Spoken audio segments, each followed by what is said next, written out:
Ngayong araw, sasurpresahin ko 'to si Madi. Magku-quick rides lang kami. Dito lang naman yun sa Silang Cavite. Hindi pa kasi kami nakakapunta ng Korea. Kaya naisip ko, baka mayroong lugar dito sa Pilipinas na parang ma-experience namin na parang kang nasa Korea. Kaya naghanap ako sa Google Maps. Nakita ko yung Korean Temple. Na swerte, malapit lang din dito sa amin, sa may Silang Cavite. So ngayon, yun yung ipupunta natin araw. Wala muna tayong nature ngayon. Pwede din naman siya nature, temple nga lang. Ngayong araw, kasama natin, syempre, si Madi at si Magnum. Papakilala ko sa inyo yung motor ko. Yan si Magnum. Kahit maliit yan, kayang-kaya kami yan. So hindi siya big bike. Mas preferred ko kasi scooter talaga kasi pagka scooter, mas komportable magmaneho, mas madali siyang dalhin. Mas hindi ka alam mo yun, hindi ka mahirapan lalo pa traffic mga ganyan. Kaya ngayon, samahan niyo kami ha. Punta tayo doon yan sa Korean Temple sa sila.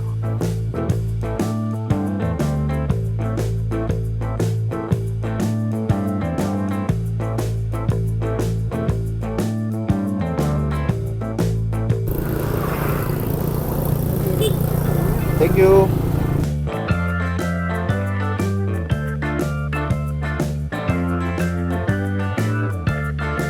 Ganda nung ano dito, Phil. Madilim na ba? Oo nga. Mukhang magiging maulan tayo ngayon.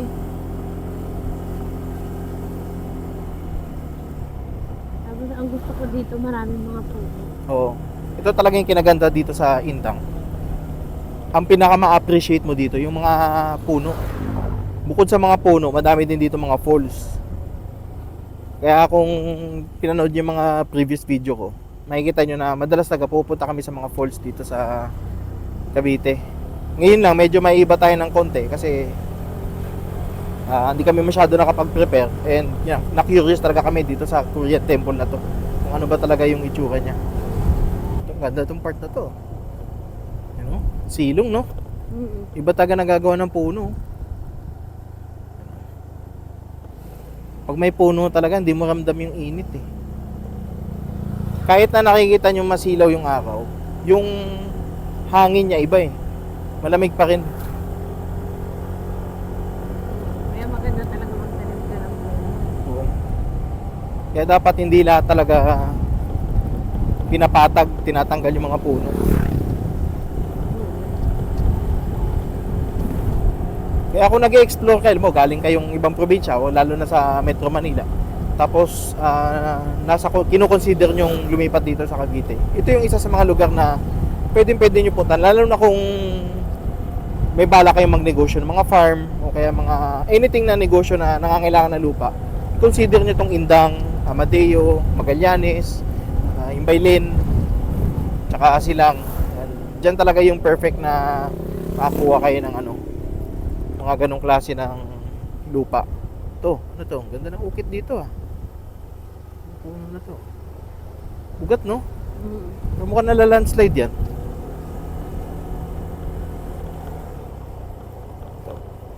Itong daan na tinatahak natin ngayon, ito yung daan na tatagos tayo ng Amadeo. Then from Amadeo, diretso tayo ng Silang. Ano to?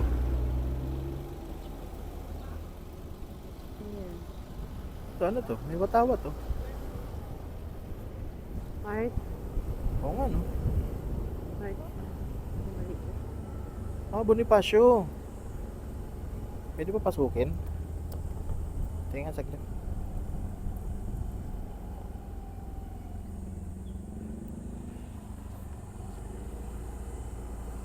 Bukas ba? Yung bukas nga. Yung pwede pa pasukin. So ito, may nakita kaming shrine habang binabagtas namin yung Indang. Tingnan nga natin ano meron dito. Tao ba? Open naman eh. Pwede siguro pumasok, no? Mukhang ano talaga siya. Ito siguro yung sinasabi nilang Ito, ang alam ko kasi, meron dito sa Indang, yung Bonifacio Shrine na tinayo kung saan parang hinuli si Bonifacio ng mga kawal ni Aguinaldo. So tingin ko, baka ito yung site.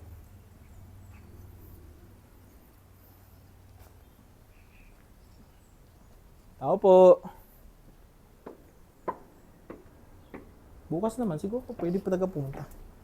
O nga, ito mga ano, halika. Tignan nyo. Ito yung mga watawat ng Philippine Revolution. Ito.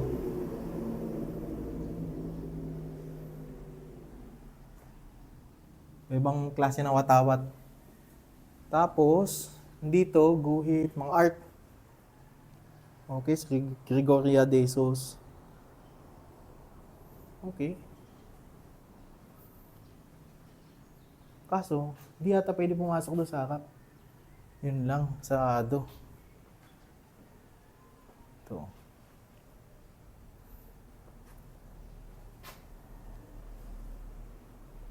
Pwede ba tayo makyat?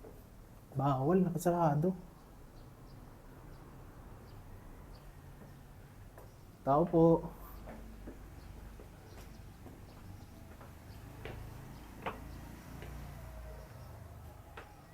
Ito nga. Ito nga yata talaga tong shrine na to. Nakasarado sa loob eh. So dito lang kami kasi hindi na kami mag-escape. Pero nakikita nyo dito sa ako, ayun si Bonifacio to.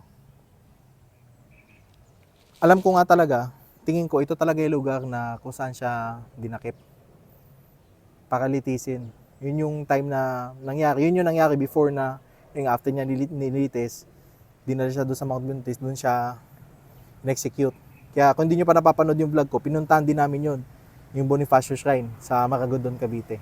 Check nyo din. Wala naman tayo ba magagawa dito, kundi yun lang. So yun, nag-side ano lang kami. Dinaan na lang namin. Hindi ko sure kung open to ng Sunday, pero open doon sa likod eh. Kaya nakapasok kami. Pero nga, pwede nyo din siya puntahan, malapit lang. Yung nga lang, mukhang kailangan nyo sadyain. Sadyain nyo yung lugar, hindi siya daanan ng mga jeep. Mukhang kailangan either may bike, kotse o motor kayo. Tara, tuloy tayo sa Korean Temple. Ito yung nasa labas nung parang maliit na Bonifacio Shrine na nakita namin dito lang sa Indang. Ang ganda ng hangin dito. Try nyo, sadyain nyo minsan dito. Ito bangin, no? Alam mo na to. Bakit? Gutom ka na ba? Hindi. 30 minutes lang. Masama magutom ang cameraman. Walang magandang kuha.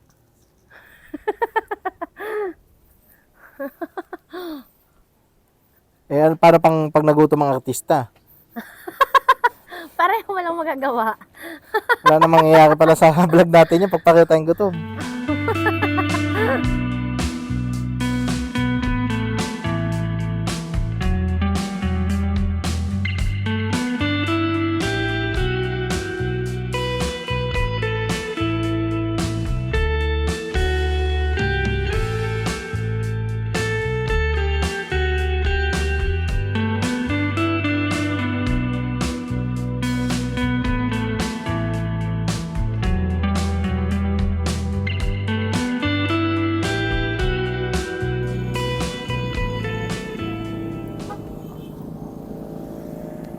Yan.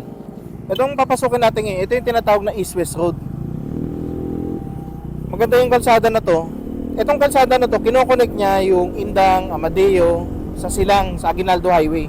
So kung galing kayo ng Tagaytay, tapos taga Amadeo, 13, ano kayo, kaya Gentry, pwede kayong dumaan dito para maiwasan nyo yung traffic ng Aguinaldo Highway. Yun talaga yung pinaka-purpose nung kalsada na to. Sa gabi, medyo madilim dito. May part na madilim. Ito. Mga nakikita nyo yung ilaw. Maliwanag yan. Doon sa likod, sa kabilang side. Yun, hindi maliwanag doon. Kapit ka dyan, Madi, ha?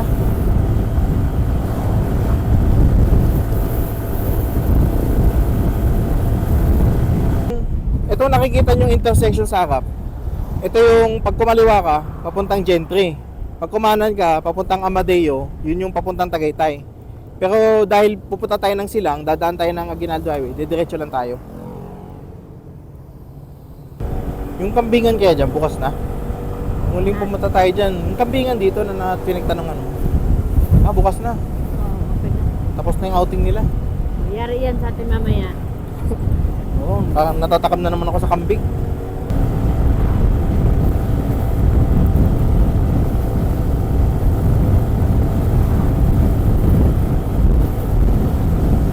ganda ng kalsada, dire-diretso.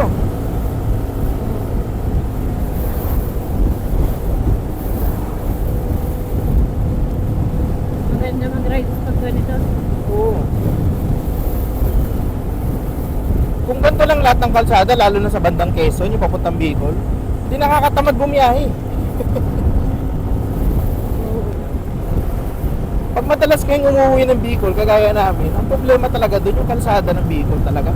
Yung papasok ng Bicol, tsaka yung mismong Bicol. Sa Quezon pa lang, kawawa ka na. Sa Pagbilao ba yun? Tama, Pagbilao? Ay nako, grabe luwak dyan. Lalo na yung packet ng Old Zigzag Road. Ito na yung Aguinaldo Highway. So kakaliwa tayo dyan kasi pupunta tayo ng Silang. Pag kumanan kayo dyan, papuntang Tagaytay yan.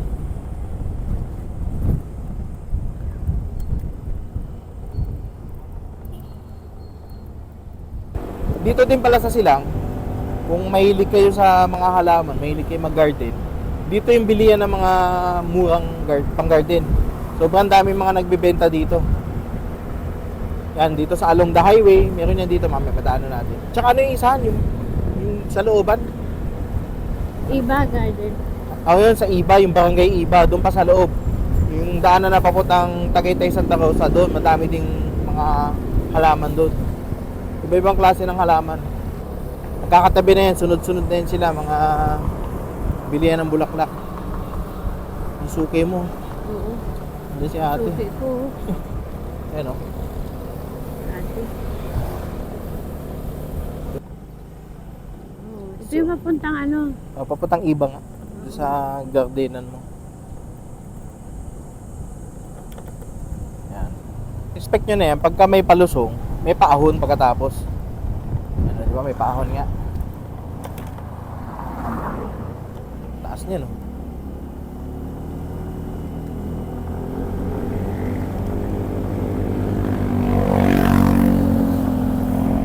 Kaya tayo ng motor. Oh. Naman. Ito, mga campsite. Madami pa na mga campsite dito. Kanina may nalagpasan din tayo ba ang campsite eh. Ito, ito yung mga halaman. Oh. Meron pa rin pala dito. Oo. Sambon diretso ata ito eh. Kasi yung binibila namin ng garden doon sa kabila. Sa likod lang nito. Kumanan kasi tayo eh.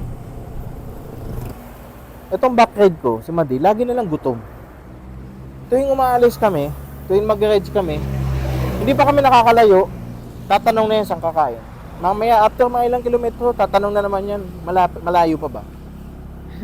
Tapos sunod yan, pag may nakita mga kainan niya, sabi niya, uy, mukhang masarap dun ah. Kagaya kanina, yung kambingan. Sabi niya, yari daw sa kanya yung pagbalik. Based kay Google Maps, 3 kilometers na lang nandun na tayo. Malapit-lapit na tayo sa Korean Temple. Marami din pala dito. Mm. Hindi lang doon eh. Mas madami lang nga tayo doon. Ano, madami pa. Ba't hindi natin to nakita? Dapat napuntahan natin to. Oh.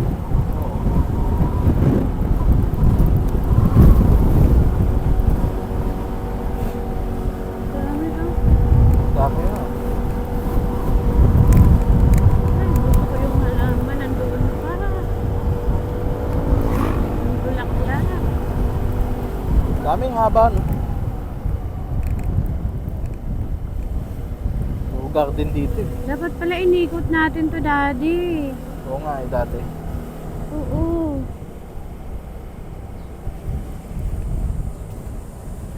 Ay, masyadong pababa ito. Oo, pia.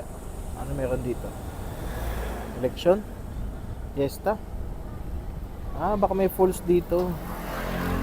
For sure, Meron. may falls nga dito. May falls dito sa baba. Dami nga naliligo. At ay, parang ilog lang siya. Ilog lang. Oo. Yan, medyo looban lang talaga siya para makakating kayo dito. So, mahirap din siya tingin ko commutein eh. Kailangan talaga may service kayo.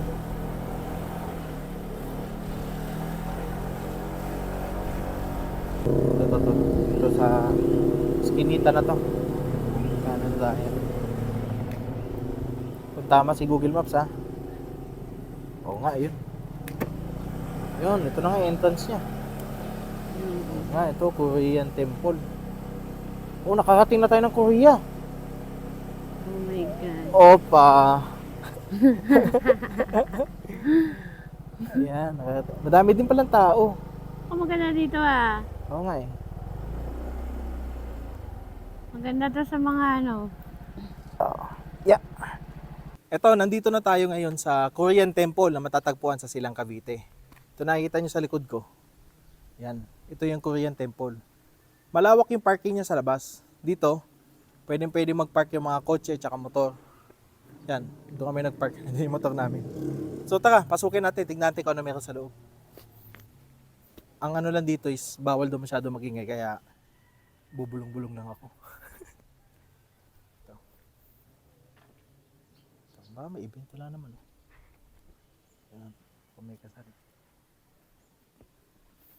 So ito yung entrance niya. Ito, may mga rebulto dito. Ganda dito, parang park, no? Napakatahimik.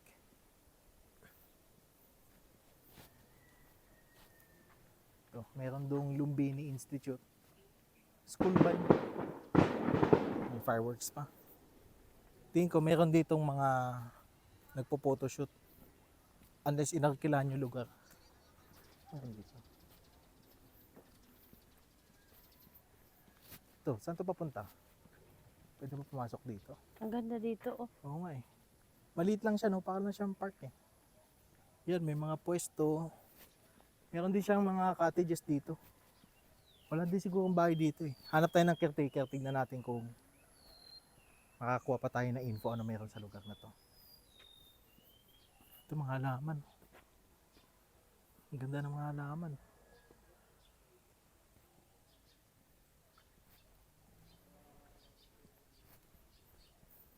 Lawak ah. Kasi ito para siyang ano eh, no? Para siyang dormitory. Para siyang school. Iba talaga yung dating ng lugar kapag ka masyadong madaming puno. Sobrang aliwala, sobrang hangin. Napaka-komportable. May tao doon, tanong tayo kay kuya.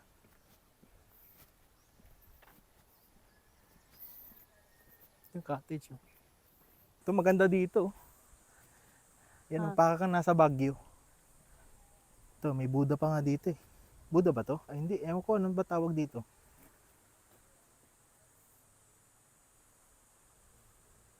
Dito. Yan, nakita niyo sa likod ko. Mayroon pang function hall dyan. Hindi na tayo pupunta dyan kasi may tao eh. Kasi sabi nga nung mga nakilala namin dito, naglilinis daw sila kasi anniversary daw bukas. May event sila bukas. Kaya medyo busy yung mga caretaker dito. Kaya huwag tayong magagambala. Libot lang tayo. Meron ditong ano, para siya mga monk, 3 monk na statue. And para sila nagtsatsaa. So hindi ko alam kung ano ibig sabihin ito, pero ang ganda eh. Ganda niya tignan oh.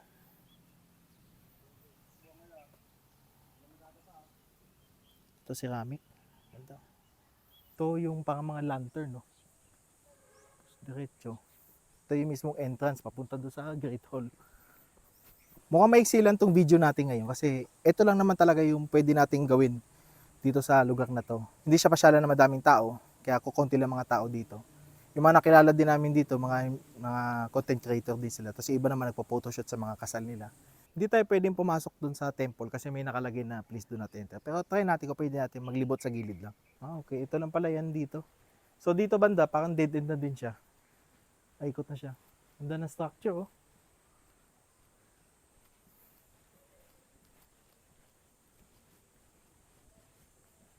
Tapos dito sa likod, puro kawayan na. So ito yung likod niya. Dumami, di ba? Ito yung mga napapanood natin dati sa Korean novela. Ano yun? Ano yung pinapanood natin dating Korean novela? Jumong. Jumong. Yung paborito namin panoodin si Jumong. Para ako feeling ko si Jumong eh. Ayun no, gantong-ganto yun eh. Maliwalas dito, ito kawayan oh. Sayang nga lang, hindi natin pwedeng arkilahin. Meron kasi daw dito yung parang kimono, o yung damit na napapanood natin sa mga Korean novela. Hindi natin pwede arkilahin ngayon kasi meron daw sila event bukas. Kaya walang mag-aasikaso para magparenta. May isa pang shrine dito sa gitna. Ito. May shrine. Pero ano ba? Fountain ba to? Wala naman tubig eh, no? Walang tubig, walang ilaw. Please do not sit. Okay. May mga pasaway na tao talaga kailangan palagyan na please do not sit kasi may mga pasaway tao na talaga na umuupo pa dyan. So ayun, nalibot na natin itong Korean temple. Hindi naman siya kasi kalakihan, kaya pwede nyo siya libutin ng I think 10 minutes to 15 minutes tapos nyo nang libutin to. And pag pumunta kayo dito, masasuggest ko, huwag kayong masyadong maingay, huwag kayong masyadong manggambala ba kasi napaka-sacred ng lugar. Then tahimik siya. Nakakailang talaga mag-ingay. Tsaka siyempre, respetuhin natin yung religion or culture dito sa Korean temple. Kaya, pagkagaling kayong, I think, Manila, madali naman siya puntahan kasi located lang naman yan dito sa Silang Cavite. And kung ako tatanungin nyo, pwedeng puntahan, pwede nyo siyang puntahan. Pero hindi ko siya masasuggest na sasadyain nyo na ito lang yung pupuntahan nyo. Mas maganda talaga, meron pa kayong ibang pupuntahan. Say, pupunta kayong Tagaytay o kay Amadeo. Pwede nyo siya daanan kasi talagang mabilis lang, matatapos nyo na to. So yun, if hindi pa kayo subscribe sa channel ko, mag-subscribe na kayo and make sure to like na din para ma-notify kayo, mapanood yung mga susunod pa namin video. So hanggang dito, nagtatapos na ang ating video and hope to see you on our next video.